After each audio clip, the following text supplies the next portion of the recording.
It's another week in the For Your Reference household, and it is another sanctimonious big bad collaboration with our sweetie boys, the Film Busters. Thank you so much for having us on. We talked about the two popes and we became better lovers at the end. Quid promo, take the promo away. Are you troubled by the dominance of the Marvel and DC cinematic universes? Do you experience feelings of dread and dreamscapes while watching the latest David Lynch offerings? Have you or your family seen anything better than Whiplash? If the answer is yes, then don't wait another minute. Open your podcast catcher and subscribe to The Professionals. Film Busters. Our courteous and efficient staff is on call 24 hours a day to serve all your cinematic needs. Oh, come on, how can it not? That was so interesting. I didn't care for shit. It's one of the worst I've seen this year. But I think it's a great study on mental health. It's great. And give Joaquin that Oscar. Give it to him. Well, there might be someone else. It may be, but give it to him. Just give him an extra one. Wait a minute, did you say you shed a tear? Yeah. Oh, victory, sweet victory. Wow. At the very end, that ending. Yes. I was actually handing an olive branch, but then you could not accept it. That's right. Bullshit. I'm sorry. It's an empty shell of a film. This film, I can't see anyone who'd enjoy it. I don't even know who it's for. I think it's probably even meant to be for us. And like, if we're not finding it good, who's finding it good? Well, that's fucking cinema, man. Film Busters. We're ready to enlighten you. Still makes me feel good.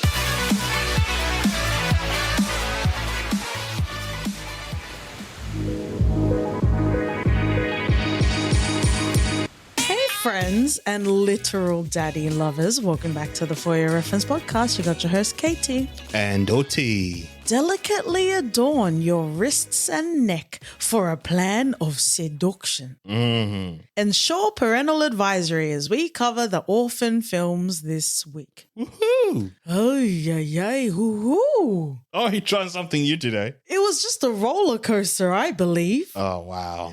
Welcome, friends and lovers. If you are new to the For Your Reference household, of course you are joining us on the daddy-flavored episode. This is the time to say spoiler, daddy grabber, daddy grabber, daddy grabber. Oh, wow. I'm still thinking about shirtless Ethan Hawke with a belt. Aren't we all? I don't know if his lap could handle my ass, but I'll make it work.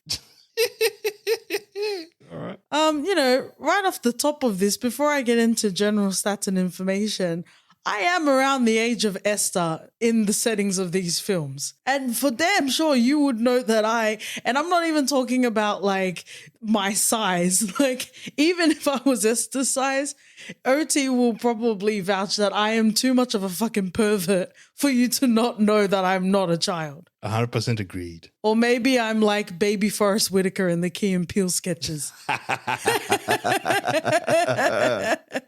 Let's get into general stats and information of both films. I've also written down themes that will be quite nice to explore across both films as well. And aside from our tantalizing muy caliente discussion, we're not going to numerically rate these. So hold out for Christmas, friends and lovers, where we rate everything we've covered for the year. The original Orphan film was released in July of 2009. Director Jame Colette Serra. And in regards to writers, for the story, we have Alex Mace. And for the screenplay, we have David Leslie Johnson McGoldrick. In regards to the budget, $20 million. That's a nice chunk of change for an indie, sort of horror. And a worldwide gross of $77.9 million. Ooh, nice. Big bank. Oh, thank you, YGOT. Is that hip hop? It's always hip hop. And I guess go and check out our open source hip hop. Who does hip hop belong to, OT? All of us. Not Esther? Especially it belongs to Esther. In regards to Orphan First Kill, which is a prequel, if anyone's confused, it's supposed to happen before the events of the first film, was released in the US in August of 2022. Most recently was released in Australia, September 2022 as well. In regards to director, we have William Brent Bell. In regards to writer, we have David Congenschol. Budget. As we see with all of the sequels, they increase $50 million currently, according to Don Cheadle's algorithm Wikipedia's 8.7 million worldwide gross. And climbing. Cast for the first film include Vera Farmiga. It is not the first time. Obviously, we reference her, love and laud her a lot. But when they see us, from periphery, that would be the first time we've covered her on the podcast. And CCH Pounder. Yeah. They did her dirty in The Shield and they did her dirty here. She got that D'Artagnan treatment. In regards to the cast of Orphan First Kill, Isabel Fuhrman, obviously, of course, and Julia Stiles. Love our Styles is here. How are you feeling that this is potentially, and I do think this is our first Julia Stiles of the podcast. How are you feeling that Orphan First Kill is her credit here? It doesn't matter as long as she's finally here. Still counts, eh? It still counts. Before we get into the themes that I've penciled down, let's talk about first impressions for both films. I guess we can go back and forth. So you start off. How did you feel with Orphan? I believe we've either watched it 2 or 3 times. So how did you feel watching it initially, and how did you feel now because we watched it and then rewatched Orphan First Kill? So watching Orphan, I think the first time back in Kenya, I think it just took me back. I couldn't believe what I watched. The plot twist itself, I was sitting on that couch just wondering what the fuck. Yeah. It's one of those movies that it stayed with me. Yeah. You know, whenever we're talking about horror movies, Orphan would always be injected there somehow in one shape or form because it just stuck. I think it's one of those things that I never really understood, or I never really appreciated how much I reference it in normal fucking conversation. Oh, you mean in the bedchambers, let me take care of you, Johnny. Oh, we love a good. We love a good taking care of Johnny. Role playing keeps it spicy, friends and lovers. But it just shocked. It just shook me. It shook me. And I think after we linked up, we watched it together a couple of times, and it never lost its fucking shock value. You know, you always come back to, oh my God, this is fucking wild. And I think watching it back, doing exactly what the plot twist is, makes it even more fucking perverse. Yeah, I think it's like the opposite of The Sixth Sense. Because kind of once you know what is happening in The Sixth Sense, I don't know if it has the same rewatchability, not just rewatchability, but having the same sort of payoff. And, you know, you get more sinister sort of tones now that you know, because you keep pussyfooting around. We've said spoilers, so we know what the plot twist is. She has a disorder, and she, in the first film, is a 33-year-old woman, and then in the prequel is a 31-year-old. So, you know, she's in a whoa living singles era. Like she's 30 plus, you know. She's part of the Zeke club where we're taking fish oil tablets before we hit the dance floor. Bro, you've been coming for Zeke for the last 3 weeks consecutively. and you get distracted every time. Yeah, but to be fair, you know, you compare this with Sixth Sense in terms of the shock element of it. But what Sixth Sense did was it knocked you off your fucking feet in the initial reveal. Oh, yeah. That even you just appreciate it for that alone. It's one of our reverse Prenoctus winners where it's just, you can't make that shit up. Wow, So, that is a for your reference deep cut. Thank is. you, OT. I absolutely agree with you. And I will striking urethras you after this recording. Again, there's some for your reference deep cuts. And also go and check out our Splooshy Awards if you haven't checked out the 3 that we have so far.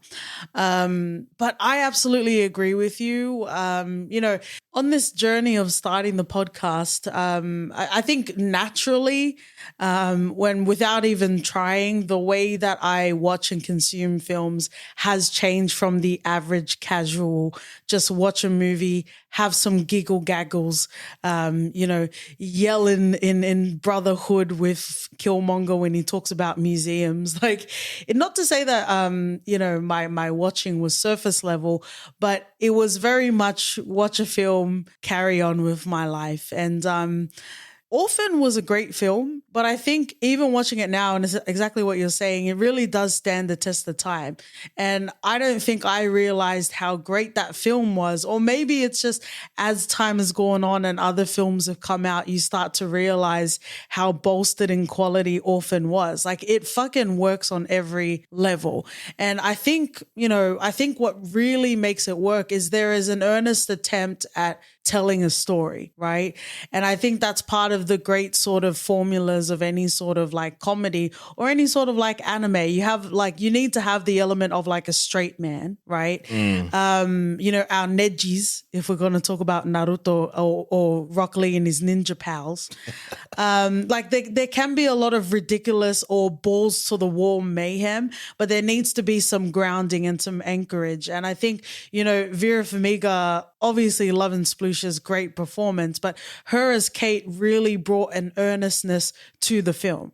It does become a bit sad because she's genuinely trying to grieve over her child, but it really adds to the sinister sort of layers that we see with Esther. Yeah, 100%. And then with every sort of scene, we were really layering the seasoning of the dish that is Orphan.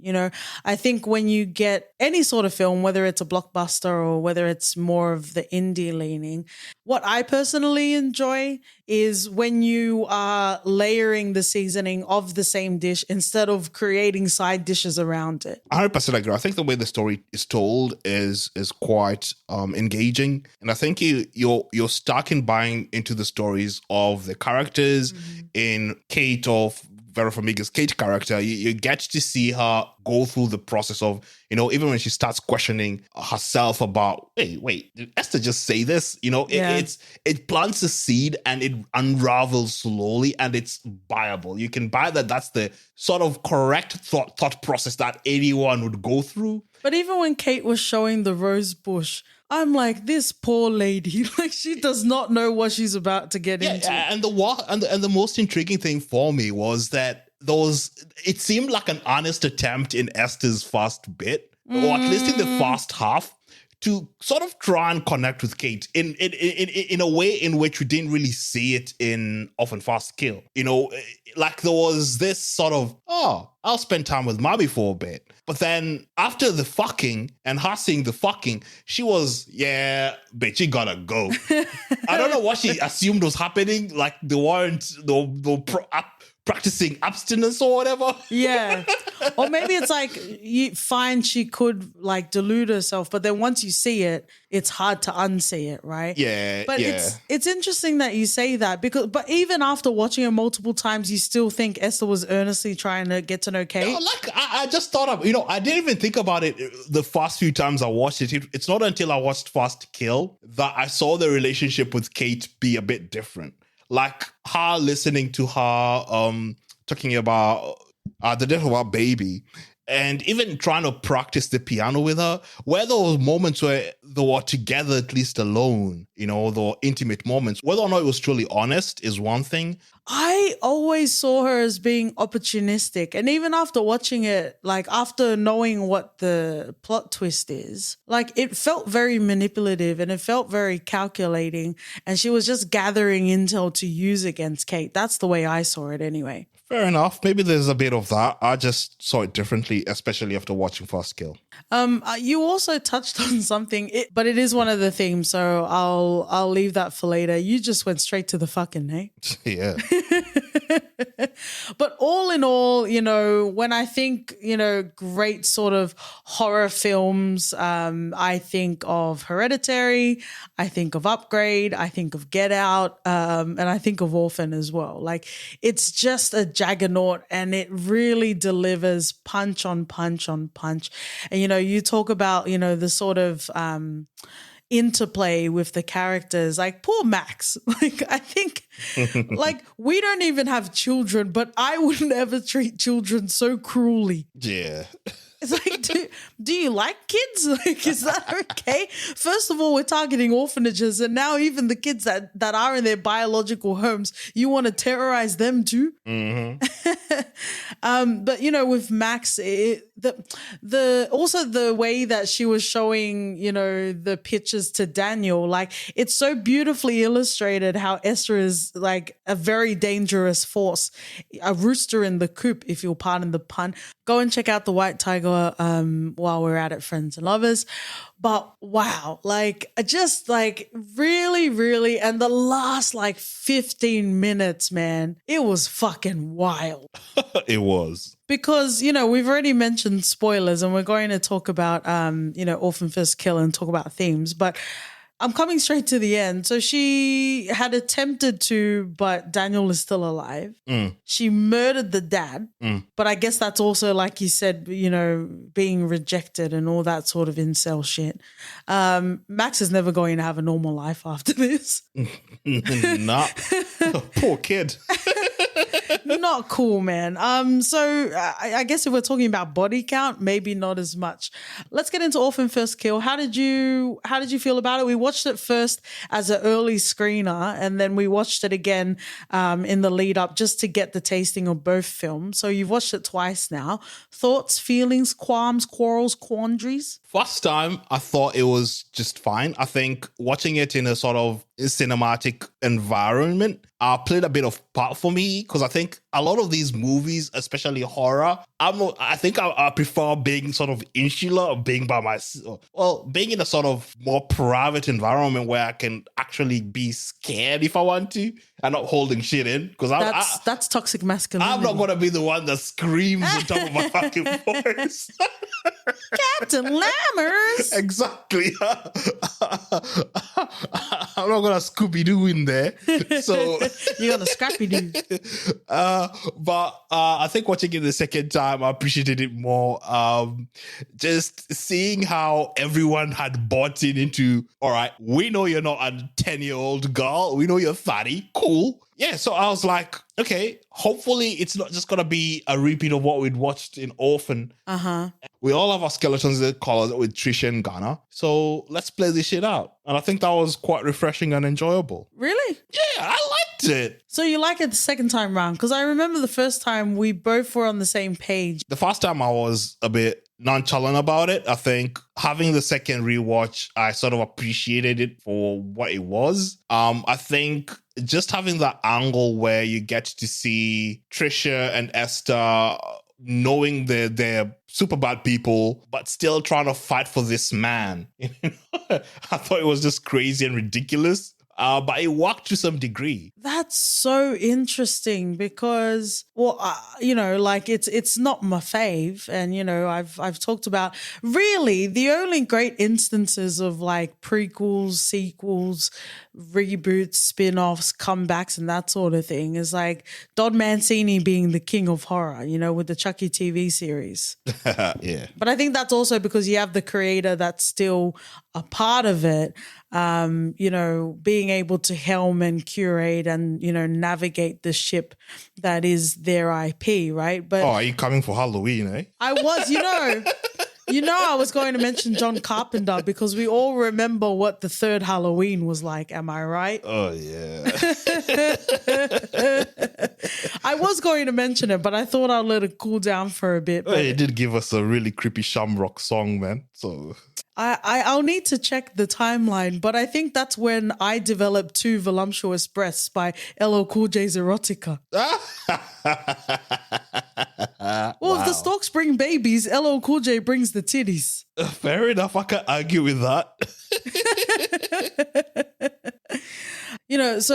Coming back to Orphan First Kill, it's interesting because I didn't necessarily care for it. And, like I was saying with like Mortal Kombat as well, I don't think a prequel was needed or was necessary because Orphan was so fucking great, right? It didn't really need any, like, I know there's like general sort of nitpicking, like Starbucks Game of Thrones level of nitpicking about how a kid from Estonia can end up in America. America, but I really didn't think anything of that. Like, if you think about orphanages in the first place, people aren't really checking for them, are they? Mm-hmm. So why does it matter that this kid is from a different place? You know what I mean? Like, unless you're going to take care of all of these children that are being forgotten about, then it's really none of your business, right? Yeah, there's a million ways that kid would have been there. Like, just bloody think. Yeah. Doesn't matter. Like, it wasn't worth building a prequel out of. Yeah, I think this is the sort of argument where you usually need to see montages for you to be explained that this guy has become so strong. Montage! I want to see a montage. Montage! Yeah, but I didn't think that was a plot hole or anything. It would take away from the movie. That's just nonsense. But even rewatching it now, I didn't really think about that sort of element. So I guess I'm already coming with a high barrier of entry because I didn't see the need for a prequel. So I want to make that very clear. All right. And then watching it in the cinema, like, let's just come to it because it's not one of my themes. But I found the camera work very distracting in this film. Okay. Say more. Because Isabel, as much as she did a great job in Orphan, life goes on, right? I feel like they should have casted an actual child, right? Mm-hmm. It's kind of what, you just like reference South Park. Like, it's kind of what makes South Park fun because you're visually seeing kids, they sound like kids, and they're saying egregious shit, right? And that's also what was great about Orphan. Like, you could see that Isabel was a kid playing Esther, right? So there were even moments, like even the "let me take care of you, Johnny" scene. I was like, I don't remember it being this intense. Like, it feels like even when they try to do it as like, and then they were trying to suggest that she had her hand under the blanket. I was like, oh, no.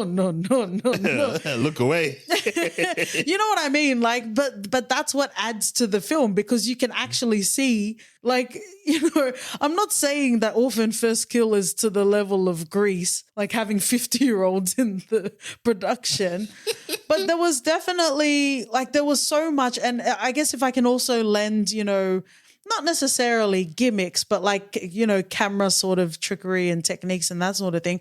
Boyhood, yeah, exactly. Like, throughout the years, we've mentioned many times and, we've laid our qualms, quarrels and quandaries for Boyhood because just because it was, filmed throughout time, you don't get praise for that, at least in our household. Because what's the substance? What's the core? What's the storyline? That's more what we're interested in. Like, you can de-age or re-age a Patricia Arquette or an Ethan Hawke, but it's not going to, like, it doesn't add anything to the actual resonance of the film. And that's kind of how I felt with the camera sort of work. Because for me, and even after watching the first one, you didn't seem to notice it. And you didn't seem to notice it. Because I thought if we had watched the original Orphan and then we watched Orphan First Kill, I was like, oh, okay, Oti's going to see it. Oti's going to see it. Like, even the first time that we're introduced to her is in that dark room with all the lights. Like, they were trying to make it so clear to make it not clear that she's grown older, right?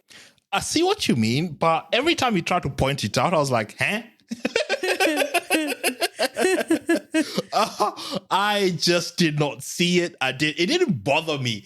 Them having an overcast sort of shot didn't bother me. To show the scale of how tiny she is didn't bother me. I'm like, fine, show me. At least I know what you're trying to do. Yeah. I understand the message. It doesn't bother me. It doesn't take me away from the storyline. Okay. I think that's just what the was difference. The storyline? Same thing minus? I just thought it did not distract, or it wasn't so much. It wasn't overdone to a point where I thought, oh shit, I'm actually noticing. Because first time rewatch, I didn't notice it. Even the second time, you had to point it out for me to be like, oh, okay, that's what they're doing. I think it's just from years of enjoying my Nollywood and Bollywood effects. Desensitizes you.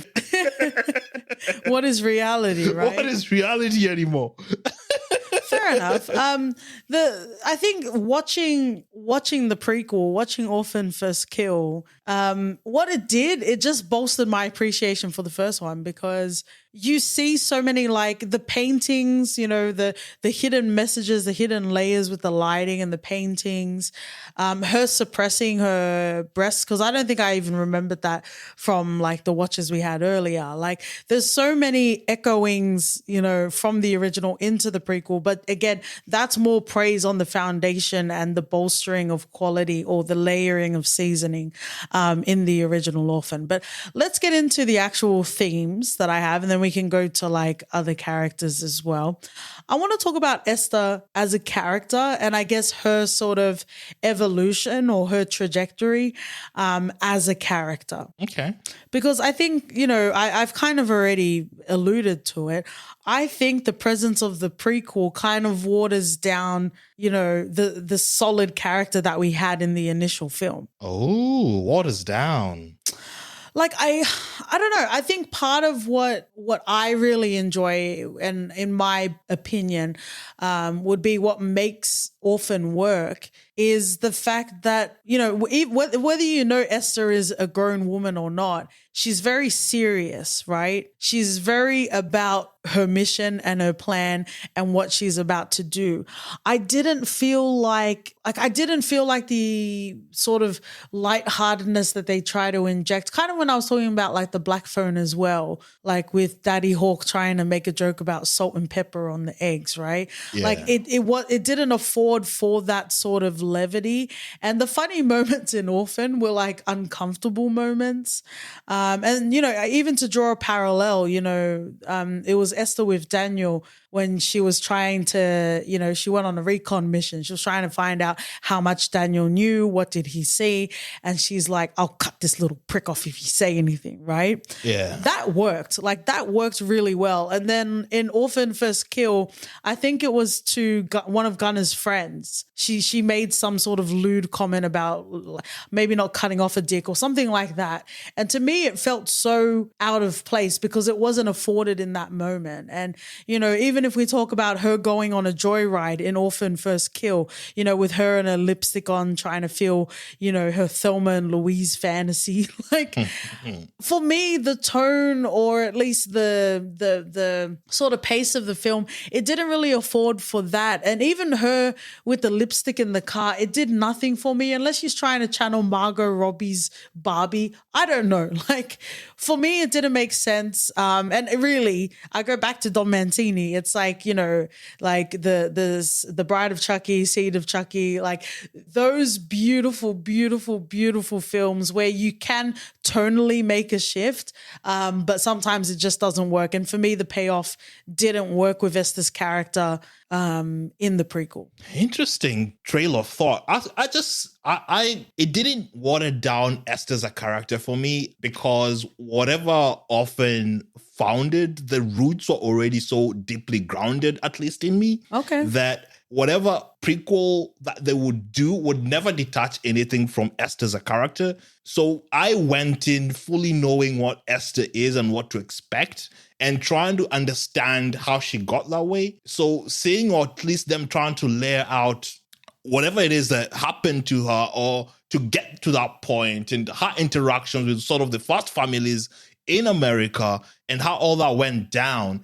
I just think a part of me appreciated that sort of sentiment. Okay. That I wouldn't think that, this didn't fit in this sort of point or storyline because, hey, I've seen her do so much bad stuff in Orphan that anything that comes before, I'm like, yeah. But it makes sense. It makes sense. Yeah. Like if that's her final form, then anything she did before that, it's like, sure, fine. Yeah, exactly. It's interesting. So I think maybe you just let this film be whatever it was and you just let Esther be whatever she is. And I think part of it's more because of what work they put in Orphan and how much I enjoyed it. But can we also point something out? You also made a comment saying it's not going to tarnish how you feel about the original. Yeah. So that's exactly it. But for me, it's like, why does it need to be there then?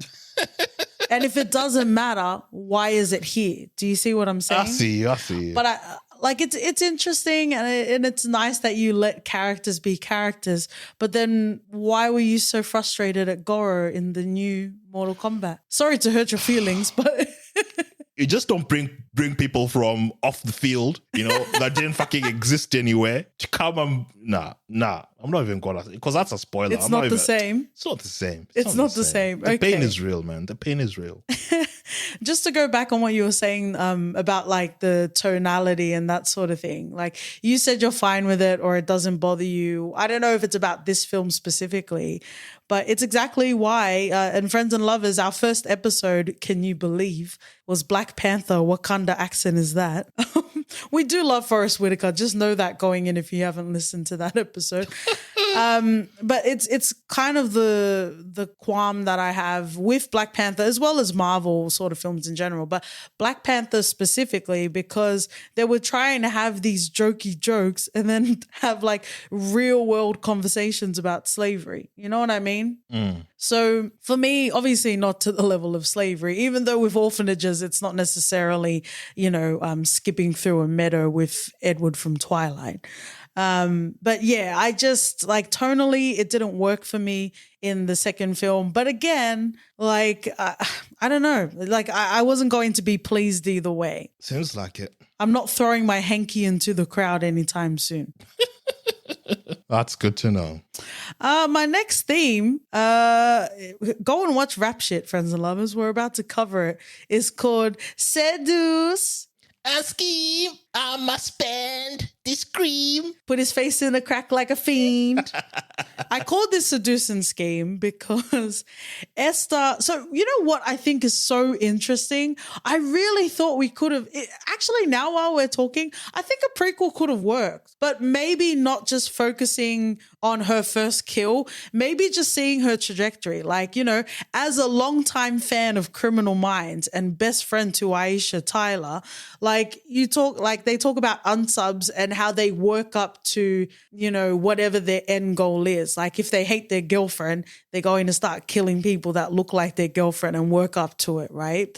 Or, they escalate their sinister sort of the ways they kill, how they kill, the frequency of their killing and that sort of thing. Because as far as we understand, Esther's been running this long con for like decades now, right? And, at first it started off as, just the way to survive, right? She would implant herself as a runaway, steal money from them and skip, right? Yeah. But then she got to a point where, and maybe I reckon it had to do with like her sexual sort of evolution, right? Like, yeah, at some point you need to stop playing like the kid and you need to go out and get yours, friends and lovers. Yeah, because maybe she got that Bill Murphy view of one of the parents doing it and she's like, yeah, I gotta get some of that. F is for Family, friends and lovers. Beautiful, wonderful Netflix show. Go and check it out if you haven't already. But, like maybe that's where she actually attempted to seduce the husband. But I don't know. I feel like those that would be ready to be seduced by her, you wouldn't want them, right? Yeah. They were the ones that would need to, they're the ones that will need to register themselves when they move to a new area, right? Oh, for sure. They would be best friends with Jesus from the Jesus Rolls and Lebowski. Oh, yeah, good. I was wondering where you're going with that. Good, yeah. Hey, we're not talking about the alternate pages of the holy text. We're not doing that, at least not today.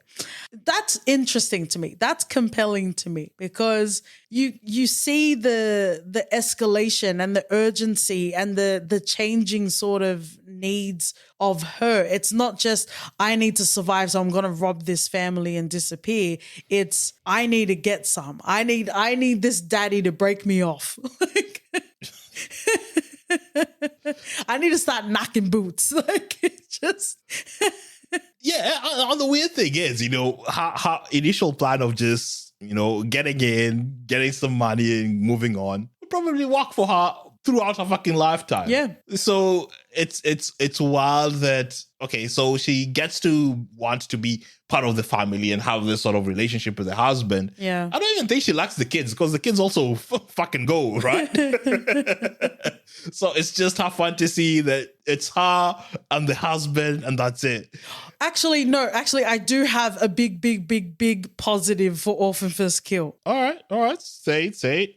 With Trisha, there was a couple of moments and there's a couple of dialogue as well because Kate didn't necessarily get her delicious sort of moment, but Trisha was like, I'm going to leave you now and I'm going to go up there and fuck my husband.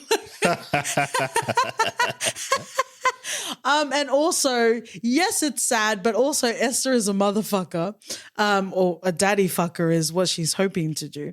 But, you know, Trisha was like, you're so pathetic. You are trying to be with this man and they never want to be with you. Mm-hmm. Oh, I loved it. I was like, whoa, this feels like Jerry calling Rome a little worm. Wow. Don't worry about my subgenre. No worries. These thoughts started to invade me when LL Cool J bestowed my too voluptuous breast. It all went downhill from there, friends and lovers. Whoa. But no, so there you go. I can give some positives for the prequel, but I really see, even that seems more interesting to me because it's like she was in a mental institution. She killed people to escape. Big whoop. Like that makes sense. Like there's nothing found, nothing ventured, nothing gained in that particular instance. But the seducing and the scheming was very interesting. What did you think about the final scene in Orphan First Kill where she was like burning down the building? Like it was all a wrap. There was no way this was going to be salvaged. Yeah, like she knows when she's not gonna win. Yeah. At least there's that. You know when to cut him. So if she was really off it, she'd be like, "Oh, we can still make this work. Please come and be with me." Now, as soon as she saw Trisha is dead and Alan was there saving Esther instead of Trisha, I'm like, that was the biggest mistake you've ever made. I was like, oh man, but when he saw her, it was like, yeah, what the fuck is going on here? Wild. It was wild.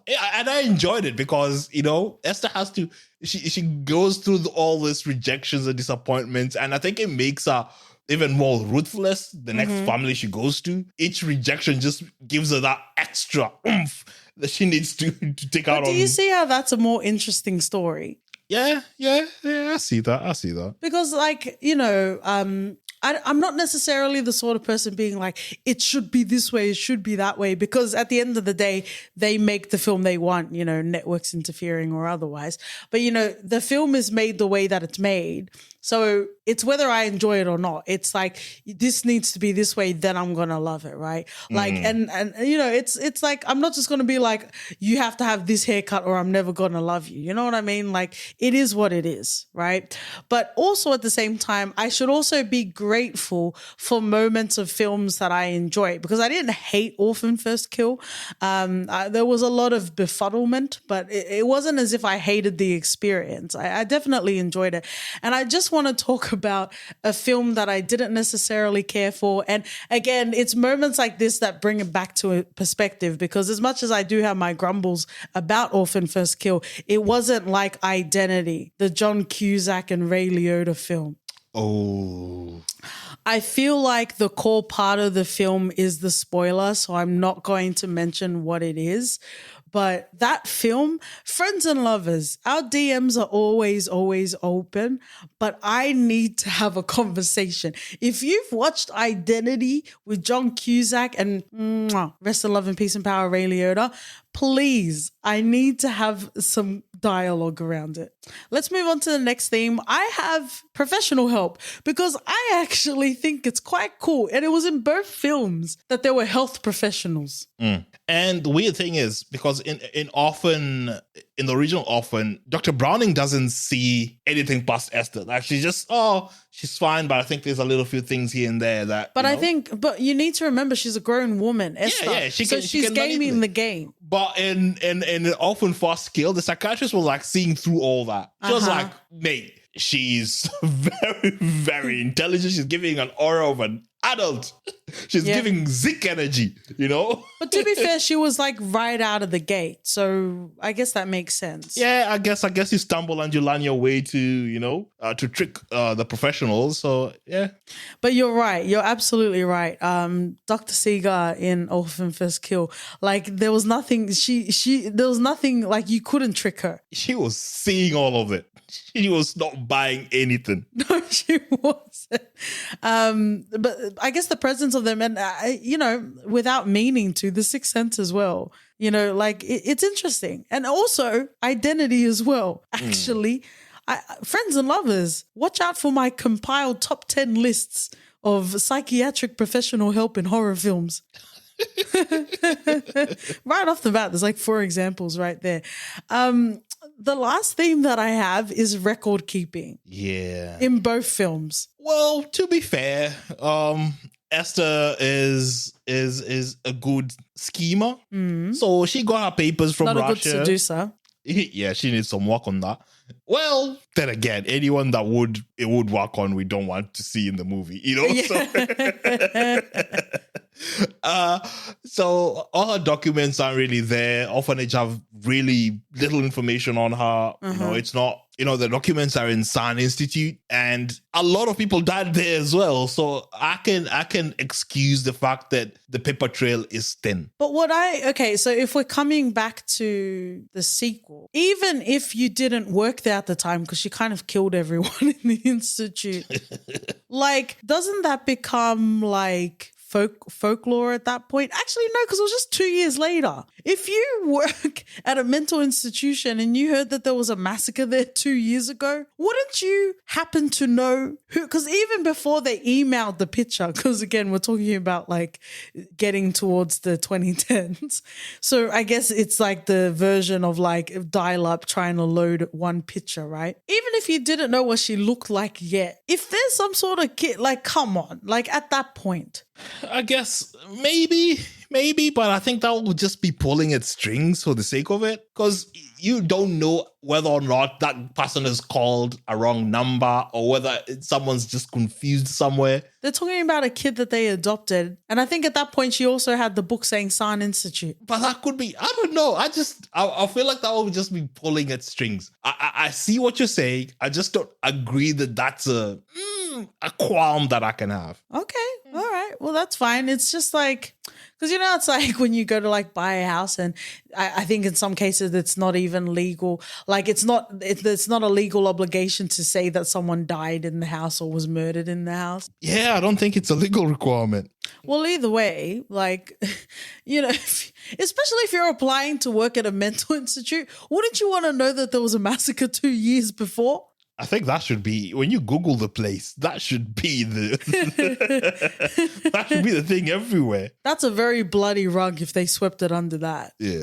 Yeah. But I don't know. Like I just think of like Archer talking about people coming all around the country to look at the shoes. Like we don't know.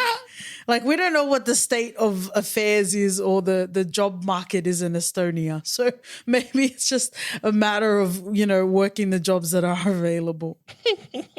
Fair enough. Ooh. Thank you, friends and lovers, for joining us another week in the For Your Reference household.